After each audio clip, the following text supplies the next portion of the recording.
মনের খেলা, বুদ্ধির টেস্ট, এই ব্লাঙ্কটা ফিল করতে পারলেই তুমি হবে বেস্ট। তাহলে শুরু করা যাক আজকের fill in the blanks. Central এবং স্টেটে আসা কোশ্চেন দেখে অ্যান্সার করব। দেখো ফরচুন, তাহলে এখানে কি আছে? স্মাইল। তাহলে স্মাইলের পরে অনেক রকম প্রিপোজিশন বসে, আমি বলছি ওসব কিচ্ছু পড়বো না, আমরা কিওয়ার্ড দেখবো। কিভাবে কিওয়ার্ড দেখবো? গল্পের ছলে দেখবো। যদি কোশ্চেনের মধ্যে তোমরা ফরচুন কথা দেখতে পাও, যদি কোশ্চেনের মধ্যে তোমরা ফেট কথা দেখতে পাও, যদি কোশ্চেনের মধ্যে তোমরা প্রভিডেন্স কথা দেখতে পাও, PROVIDENC, প্রভিডেন্স, ক্লিয়ার? এই কথাগুলো যখন থাকবে সেই প্রশ্নে তোমরা দেখবে স্মাইল কথা থাকবে। ক্লিয়ার বেটা? সেই কোশ্চেনে কি থাকবে? স্মাইল কথা থাকবে। দেখার দরকার নেই, আমি আবার একবার রিপিট করছি, যখন ফরচুন কথা থাকবে, ফেট কথা থাকবে, প্রভিডেন্স কথা থাকবে, তুমি অ্যান্সার কি করবে? অন করবে। অ্যান্সার কি করবে? অন করবে। তাহলে ফরচুনের জন্য কি অন হলো? প্রভিডেন্সের জন্য কি অন হলো? স্মাইলের জন্য হলো। তাহলে আমাদের পড়ার দরকার নেই। আমরা কি বললাম? যখন কোশ্চেনের মধ্যে ফরচুন থাকবে, প্রভিডেন্স থাকবে, ফেট থাকবে, আমরা কি করব? অন করব। কারণ স্মাইলের জন্য কিন্তু অন হলো, আমি পড়িনি, ওর পরে কিন্তু এত বসে। আমরা কি বললাম? যখন ফরচুন কথা থাকবে, ফেট কথা থাকবে, প্রভিডেন্স, তখন অন। তাই যদি হয় অ্যান্সার কোনটা হচ্ছে? বি দাগ, একের বি। চলো পরের কোশ্চেন চলে আসি। নেক্সট, এখানেও কি আছে? ফরচুন, এটা WBCS 2004 কোশ্চেন, তাহলে অ্যান্সার কোনটা হচ্ছে? বেটা ডি দাগ। তারপরে কোশ্চেন চলে এসো 3 দাগে, কি আছে? ফেট আছে।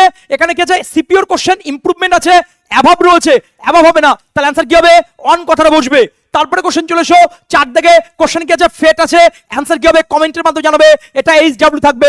তারপরে কোশ্চেন চলে এসো 5 দাগে, what is the time dash your watch. একটা ছোট্ট কনসেপ্ট বলবো, যদি শূন্যস্থানে পড়ে, যদি শূন্যস্থানে পড়ে ওয়াচ কথা দেখতে পাও, যদি শূন্যস্থানে পড়ে ওয়াচ কথা দেখতে পাও, কিচ্ছু পড়ার দরকার নেই, অ্যান্সার করবে বাই। তাহলে অ্যান্সার কি হচ্ছে? বেটা বাই হবে। তারপরে কোশ্চেন চলে এসো, এটাও WBCS 2018 কোশ্চেন, শূন্যস্থানের পরে যদি ওয়াচ কথা থাকে তাহলে অ্যান্সার কি হবে?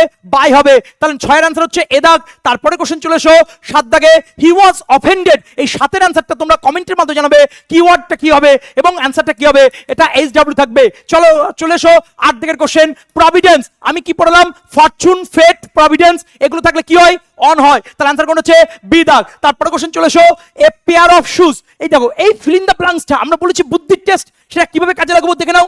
যদি কোশ্চেনের মধ্যে এ পেয়ার অফ থাকে, যদি কোশ্চেনের মধ্যে এ পেয়ার অফ থাকে, অ্যান্সার হবে ইজ অথবা ওয়াজ অথবা হ্যাজ, ইজ অথবা ওয়াজ অথবা হ্যাজ। তাহলে চলে এসো, এখানে অ্যান্সার কোন হচ্ছে? সি দাগ। তারপরে কোশ্চেন চলে এসো 10 দাগে, এ নিউ পেয়ার অফ। তাহলে এটাও কিন্তু পরীক্ষার কোশ্চেন, তাহলে অ্যান্সার কোনটা হবে?